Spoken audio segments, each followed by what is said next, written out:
Ya, selamat sore dong. Selamat sore. Ya, perkenalkan saya dengan Idawati. Saya sebagai mahasiswa S2 Mars Urindo. Saat ini saya melakukan penelitian di RSUD Pasar Rebo. Saya izin untuk melakukan wawancara dengan dokter. Apakah dokter bersedia dong? Ya, saya bersedia. Wawancara ini saya rekam ya dok ya. Baik. Saya ini data pribadi dulu. Data informannya, namanya dokter Lydia. Inisial. Terus di Kasmi. Yes. Dok, udah berapa tahun dok kerja di sini dok? Di sini di rumah sakit atau di unit Kesmik? Di rumah sakit berapa tahun? Di rumah sakit jalan tahun, mau tahun ke-10, tapi kalau untuk di unit Kesmiknya kurang dari 1 tahun. Iya.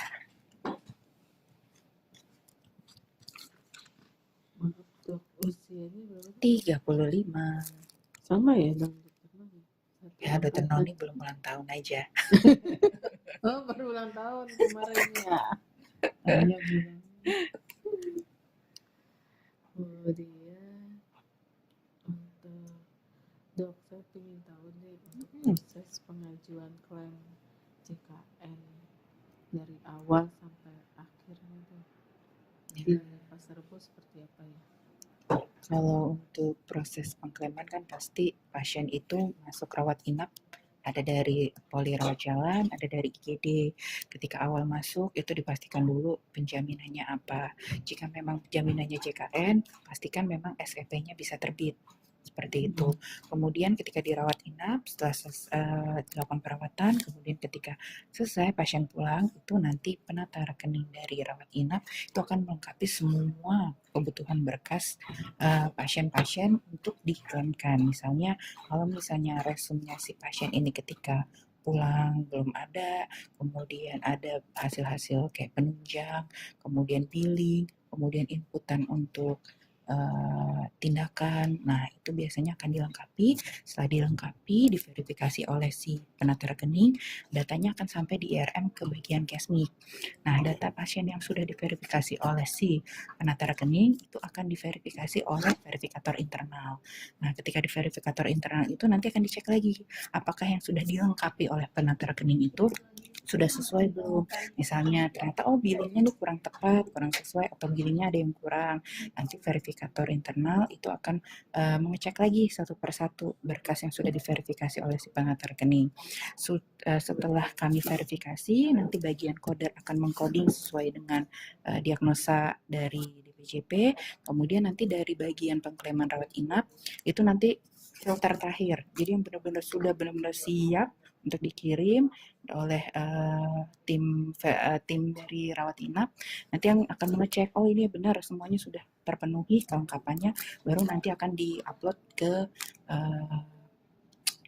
Diva setelah terkumpul semuanya. Seperti itu kurang lebihnya. Berarti sudah ada sistemnya ya dok ya? Sudah ada. Nah, tadi waktu pengajuan klaim ke BPJS rata-rata berapa lama ya dok? Oke, karena untuk bulan layanan Desember pasti akan dikirim di awal Januari. Biasanya itu minggu-minggu awal sekitar tanggal 8 sampai tanggal 10 seperti itu. Jadi bukan di bulan yang sama, pasti di awal bulan berikutnya setelah pelayanan selesai. Terus ada kendala nggak dok yang menyebabkan akhirnya jadi lebih lama atau lebih molor? Pastinya karena sistem di kita itu belum mengharuskan DPJP untuk membuat resum ketika pasien pulang. Ada kondisi di mana pasien itu sudah pulang dari awal bulan ataupun tengah bulan, tapi resumnya masih belum jadi sampai di akhir bulan ketika kami sudah bersiap-siap untuk mengajukan klaim. Nah, itu kendala yang paling besar. Kemudian yang kedua, untuk kelengkapan berkas itu kan tidak hanya resum. Misalnya ada penunjang-penunjang lain. Terkadang hasil penunjang itu masih belum ada ekspertisenya sampai pasien itu pulang. Nah, itu juga salah satu yang cukup membutuhkan waktu. Kemudian yang ketiga, belum semua terfasilitasi di IRM. Seperti CPO. CPO ini kemarin baru banget sosialisasi. Jadi rumahnya itu sudah ada, tapi usernya itu belum menggunakan. Nah, itu salah satu kendalanya. Jadi masih ada yang manual di-upload. Nah, kadang orangnya itu tidak mengupload. Nah, itu yang jadi kelemahan. Jadi kan kita harus buka lagi statusnya, cari lagi lembarannya, di-upload manual. Nah, mungkin kedepannya sih harapannya semuanya sudah tersistem. Jadi ketika pasien pulang itu jangan nunggu pasiennya udah pulang kapan baru dilengkapi berkasnya setelah akan diklaimkan. Mestinya ketika pasien pulang sudah dicek semuanya. Jadi agak aneh kalau pasien pulang dalam kondisi kok hasil penunjangnya belum ada. Nah, itu kan menurut saya kurang pas ya. Ya, itu mungkin salah satu yang bisa dikoreksi. Seperti itu. Berarti sebelum dikirim ke BPJS ada proses verifikasi internal ya, Dok, ya? Pastinya. Baik dengan verifikator dan dengan si Layer pertama penata rekening di penata ruangan rekening. untuk kelengkapan berkasnya, secara kualitas dan kuantitas nanti ke verifikator internal, baru nanti ke proses selanjutnya. Kemudian tadi verifikator internal 3 dokter ya. Iya, di rumah sakit ini ada 3 dokter, tapi karena yang satu jabatannya sedang melaksanakan PLT MOB dan juga, jadi yang aktif itu 2 orang. Lumayan ya. Sangat, karena kan namanya juga kita berproses ya, berubah dari satu kebiasaan yang lama ke kebiasaan yang baru, pasti butuh adaptasi. Tapi insya Allah sih bisa dikejar. Nah, kalau dalam proses verifikasi internal menurut dokter, kan pasti ada yang nggak lolos ya, ya kan? Itu untuk yang lolos verifikasi internal itu rata-rata berapa persen tuh? Maksudnya yang benar-benar sudah siap untuk dilakukan pengajuan klaim. Kalau misalnya kesesuaian untuk kelengkapan, saya sih nggak bisa sebutkan persentasenya berapa, karena jujur saya belum pernah mereview secara lengkap berapakah dari sekitar 1.200 berkas klaim rawat inap yang kami kirim yang benar-benar murni langsung bisa kirim. Karena rata-rata itu pasti ada kendalanya. Bisa dari kelengkapan berkasnya, itu yang paling sering. Entah itu dia nggak ada penunjangnya, entah nanti dia ada pernah di satu titik SPRI kami secara sistem tidak tertarik. Nah, itu kami langsung berkoordinasi dengan bagian yang lain. Bagaimana bisa sistem yang sudah dibuat IRM seperti ini, bisa si SPRI-nya itu nggak ketarik. Nah, itu salah satu kendalanya. Jadi mau sebagus apapun itu pasti tetap butuh ada evaluasi. Jadi kalau presentasi, jujur saya nggak pernah hitung dari keseluruhan berkas yang benar-benar langsung bisa kirim itu berapa. Tapi secara umum pasti ada kurang-kurangnya. Ya. Pasti, nah tadi dari yang diceritakan kan banyak yang ketidaksesuaian tuh, yang paling besar apa Dok yang menyebabkan klaim pending? Kalau untuk pending, kebetulan saya mengerjakannya rawat jalan. Untuk rawat jalan itu sebenarnya lebih ke permasalahan BA dari BPJS terkait fragmentasi. Nah, fragmentasi itu masih tinggi di rumah sakit kita. Kemudian yang kedua terkait dengan konsul internal, rujuk internal. Nah, aturan-aturan yang seperti itu yang rules-nya masih belum jejak kalau di rumah sakit kita. Jadi itu sering sekali, mostly hampir 70% pasti kaitannya tentang itu. Konsul internal, rujuk internal, fragmentasi. Terkait kaidah coding ada, tapi angkanya nggak terlalu banyak. Belakangan ini sudah jauh lebih baik. Dulu mungkin cukup sering, tapi saat ini karena kita sering komunikasi dengan kodernya untuk selalu mengingatkan kalau misalnya ketemu lagi pending kayak gini jangan sampai terulang, ketemu lagi pending seperti ini jangan sampai terulang. Tapi yang masih susah adalah yang mengontrol itu konsul internal, rujuk internal, fragmentasi itu masih susah karena kan itu kaitannya dengan pelayanan ya. Iya. Kalau rawat inap sendiri dokter tidak Kalau rawat dikerjakan? inap saya jujur yang dikerjakan itu oleh dua dokter yang lain. Jadi saya hampir nggak pernah pegang. Terus kalau untuk proses penanganan klaim sendiri di timnya gimana dok? Apakah ada tim khusus? Mungkin kan khusus pending. Tidak ada, semuanya kami kerjakan bersama, Jadi dibagi, hadirkan makanya reguler, kerjakan pending juga. iya nggak pernah dipecah. Ada targetnya untuk penyelesaian klaim pending?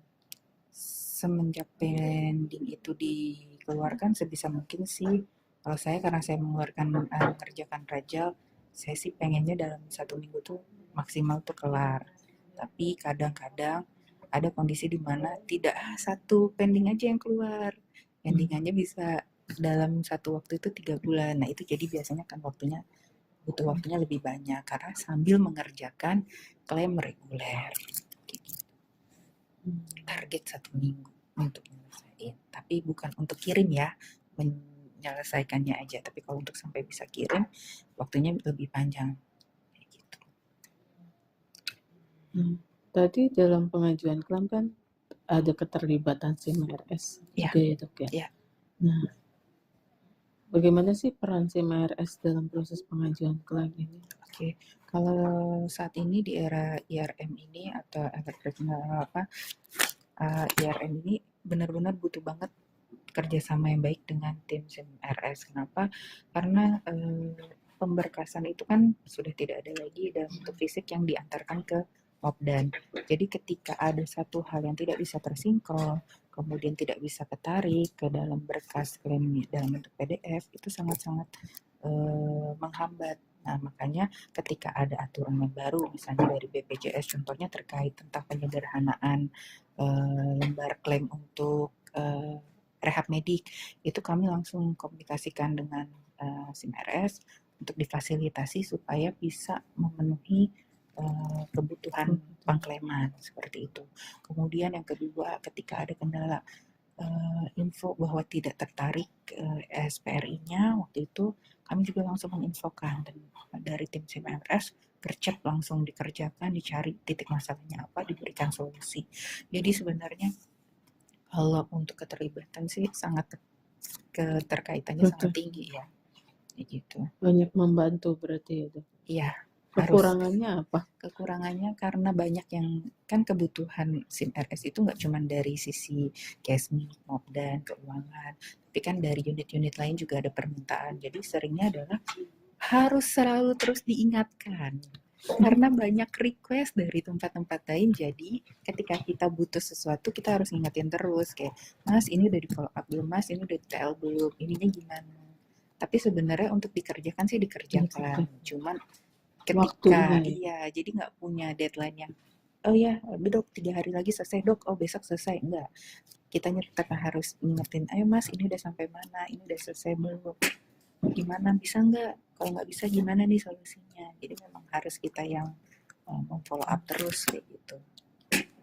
Berarti usulan perbaikan untuk SIM RS-nya gimana? Nah, kalau menurut saya harus ada timeline yang jelas ketika misalnya ada satu unit yang mengajukan kendala tertentu, mereka tuh udah punya sistematikanya. Ketika ada laporan dari unit A, nah setelah laporan diterima itu dia harus respon dalam waktu berapa lama, target penyelesaiannya dia berapa lama. Pengennya sih seperti itu ya. Tapi kan yang untuk masalah seperti itu ya saya juga nggak terlalu paham sih kendalanya seperti apa, kenapa kok harus kita yang kejar-kejar dulu baru diselesaikan.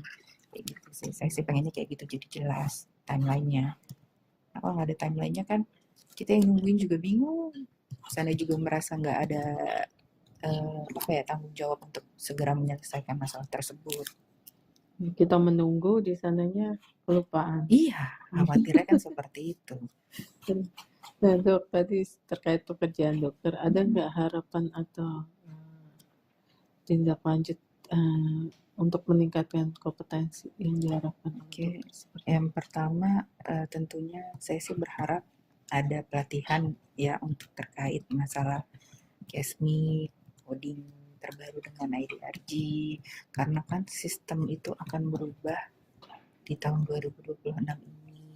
Nah, sebagai unit yang berkaitan dengan pengklaiman, kita sebaiknya memang harus bersiap. Jadi ya pelatihan untuk tentang sistem yang baru ini, IDRG dan sebagainya, kemudian rumah sakit berbasis kompetensi, nah itu perlu menurut saya untuk pendalaman tentang hal tersebut. Terakhir kapan dok pelatihan? Waduh, terakhir tahun lalu. Ya bulan apa itu ya? November ya? Di September. Enggak, sebelum sebelum bulan itu terakhir. Berarti sudah jalan ya dok secara kompetensinya, tapi perlu pendalaman lagi karena kan ada perubahan sistem terkait ada rumah sakit berbasis kompetensi, ada IDRG. Oke, terima kasih dok wawancaranya sore hari ini sudah selesai. Terima kasih atas waktunya, dan hasil wawancara ini akan saya olah menjadi untuk kebutuhan penelitian. Terima kasih dok. Selamat sore. Selamat sore dok, perkenalkan saya dengan Idawati Romantiar, saya mahasiswa S2 Mars Urindo. Saya saat ini sedang melakukan penelitian di RSUD Pasar Rebo dengan judul Analisis Faktor-Faktor yang Mempengaruhi Pending Klaim Rawat Inap pada pasien CKN di RSUD Pasar Rebo. Nah, pada kesempatan ini saya akan melakukan wawancara terkait Kesmik ya dok ya. Nah, saya isi dulu namanya, inisial ya. Saat ini berdinas di Kesmik ya dok, dengan jabatan administrator kesehatan. Unit kerjanya mau Kesmik ya? Di Kesmiknya. Masa kerjanya berapa tahun tuh? Saya baru Ibu, saya baru jalan 5 bulan Ibu. 5 bulan. Boleh tahu usianya dok? Saya 26 tahun. Oh, muda ya. Miskin.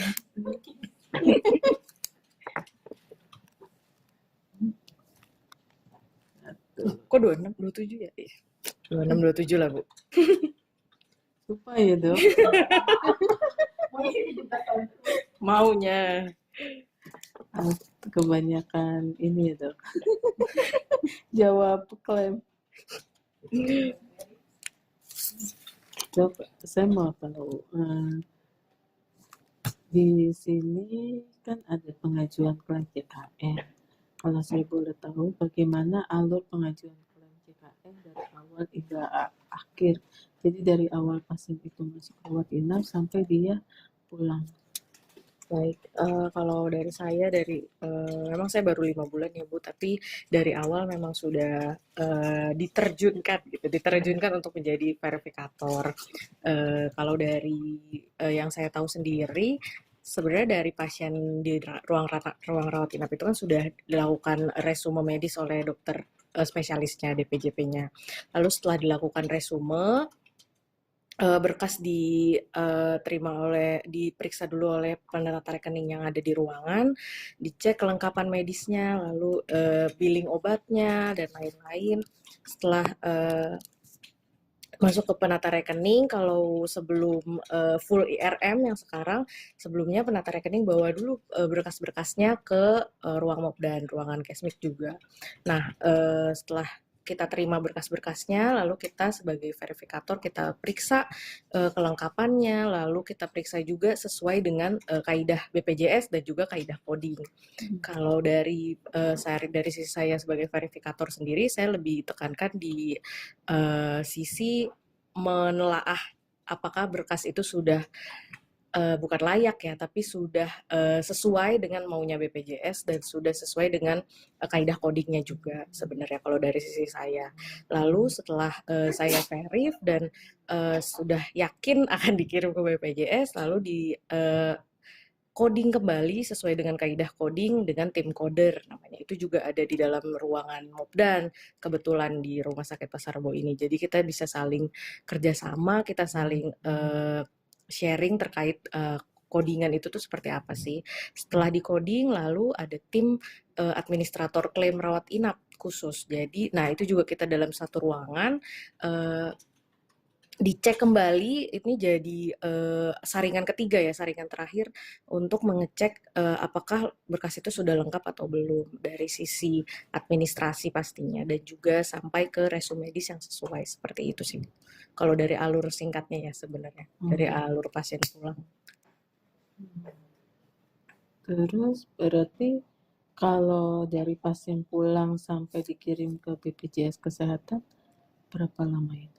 Kalau pasien pulang sebenarnya kita kirimnya kan 1 bulan setelahnya, di awal bulan, di bulan setelahnya. Jadi misalnya dari tahun kemarin kita kirim, mungkin yang bulan sekarang ya, misalnya kita dari 1 Januari sampai 31 Januari kita akan kirim di bulan H+1 bulan setelahnya, di awal bulan, yang biasa kita kirim di tanggal 8 sampai tanggal 9 di bulan setelahnya.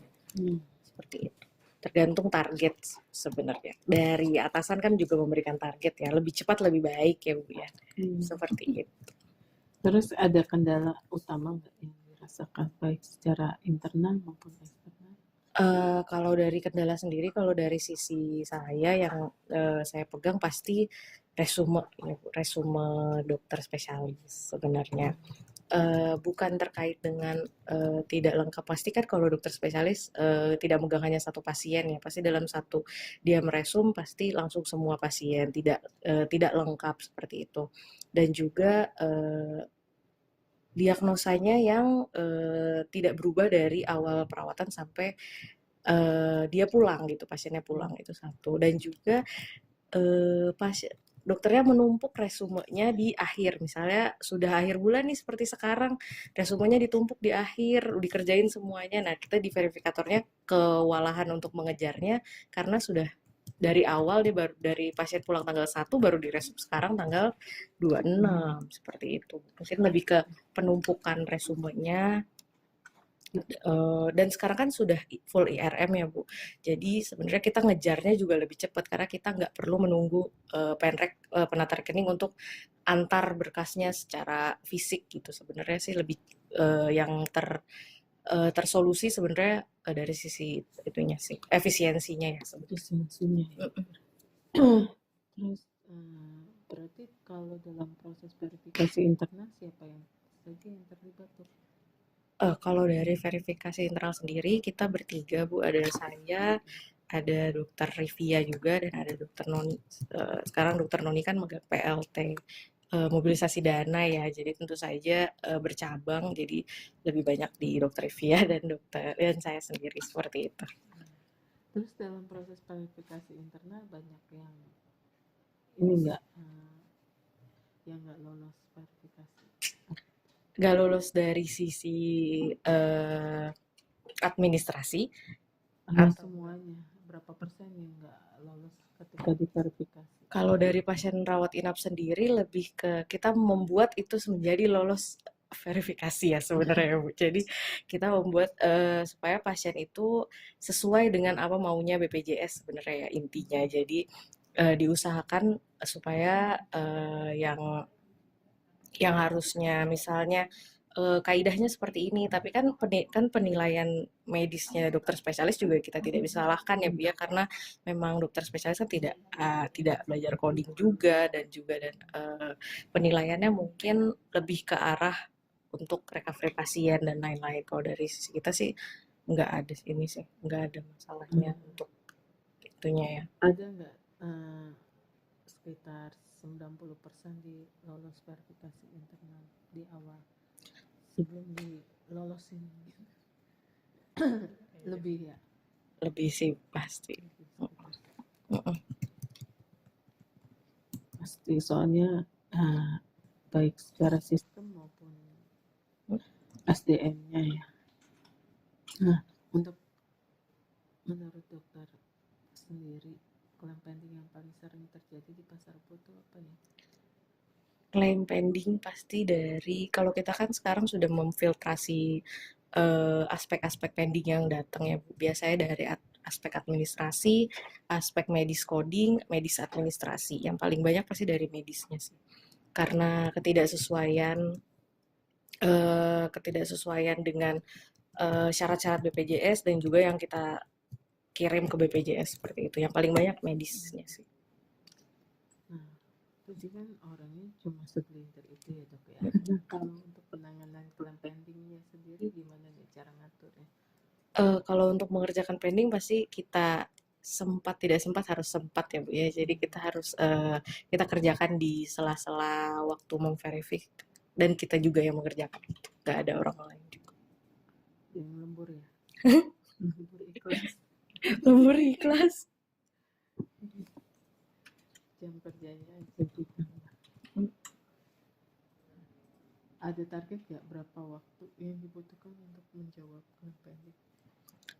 Kalau menjawab klaim pending, yang pasti waktunya tidak sampai expire ya Bu ya, tetapi lebih cepat untuk mengirim setelah kirim reguler ya. Jadi kirim reguler, pasti kita langsung kirim pendingan. Terus kalau tadi kan banyak yang menyebabkan klaim pending. Nah, untuk koordinasi di rawat inapnya itu gimana cara dokter? Supaya misalnya terkait kelengkapan dokumen kan biasanya pada proses rawat inapnya isinya Sebenarnya kalau dari sisi alur kerjanya sebenarnya kita akan konsulkan ke MPP, kan di ruangan pasti ada manajer pelayanan pasien ya Bu ya. Ada MPP yang mengatur alur pasien dirawat inap. Sebenarnya MPP yang bertanggung jawab sebenarnya untuk apa-apa aja sih yang terjadi selama pasien itu dirawat sebenarnya.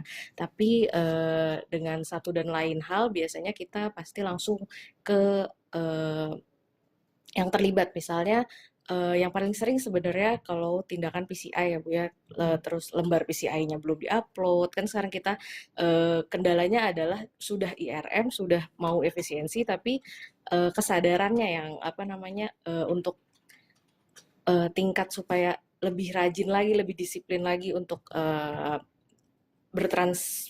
kayak berubah dari yang fisik ke yang sistem itu sih yang bikin kendala. Jadi biasanya kita langsung ke cat lab-nya misalnya kalau PCI, atau ke lab langsung kita ke laboratorium dan lain-lain seperti itu. Tapi secara tidak langsung sudah berjalan ya proses koordinasinya. Koordinasinya lintas unit juga. Kalau untuk coder sendiri gimana? Kalau terjadi ketidakakuratan coding? Kalau ketidakakuratan coding, karena kita kebetulan satu ruangan ya Bu ya dengan codernya sendiri, jadi pasti kita sharing, diskusi bareng yang sebenarnya yang lebih tepat tuh seperti apa kayak gitu. Dan sering sih terjadi misalnya kalau dari contoh kemarin itu misalnya ada pending yang tidak sesuai dengan maunya BPJS, walaupun memang di buku ICD 9-nya sudah sesuai seperti itu, pasti kita komunikasikan sih dengan coder supaya tidak terulang lagi seperti itu. Itu cukup baik ya.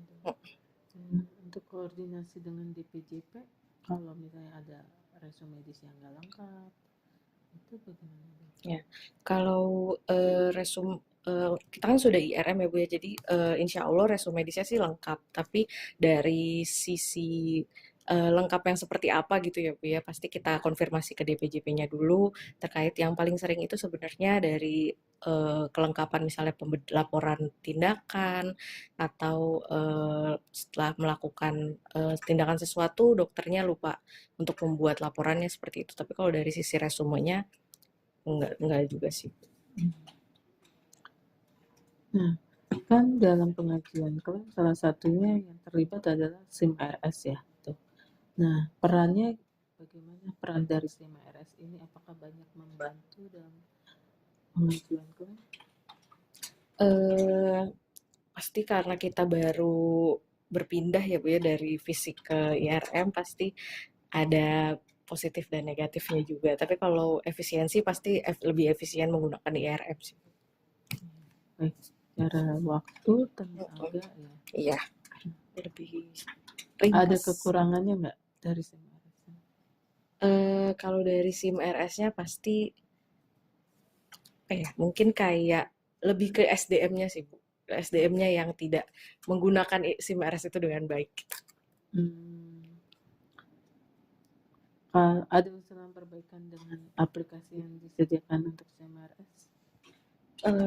Perbaikannya pasti kalau misalnya ada sesuatu pasti kita langsung bilang ke tim datinnya ya Bu ya. Tapi kalau untuk sekarang mungkin lebih ke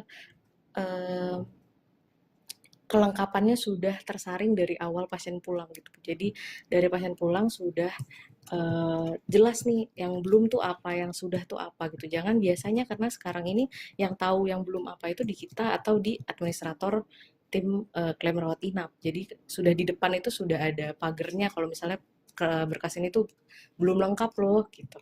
Itu yang harus lebih kita cari tahu sama-sama sih. Semoga bisa difasilitasi oleh SIM-RS ya dok. Ya. Seperti itu. Nah secara tadi kan kemampuan dokter cukup sangat mumpuni lah ya secara kompetensi. Nah ada harapan nggak untuk peningkatan kompetensi yang diharapkan? Dari saya sendiri sebenarnya pasti ada ya Bu ya, saya mungkin lebih mendalami terkait dengan karena kan perkodingan ini berkembang terus ya Bu ya, berkembang pesat. Jadi mungkin lebih ke perkodingannya, lalu IDRG mungkin itu yang akan yang bisa pelatihan terkait itu. Karena tidak menutup kemungkinan pasti terus berkembang ya Bu ya. Oke, terima kasih ya dok Terima atas kasih. wawancaranya sore hari ini. Semoga hasilnya bisa saya teliti dan bisa digunakan Semangat untuk orang banyak. Terima kasih Oke, dok. Selamat semangat. sore.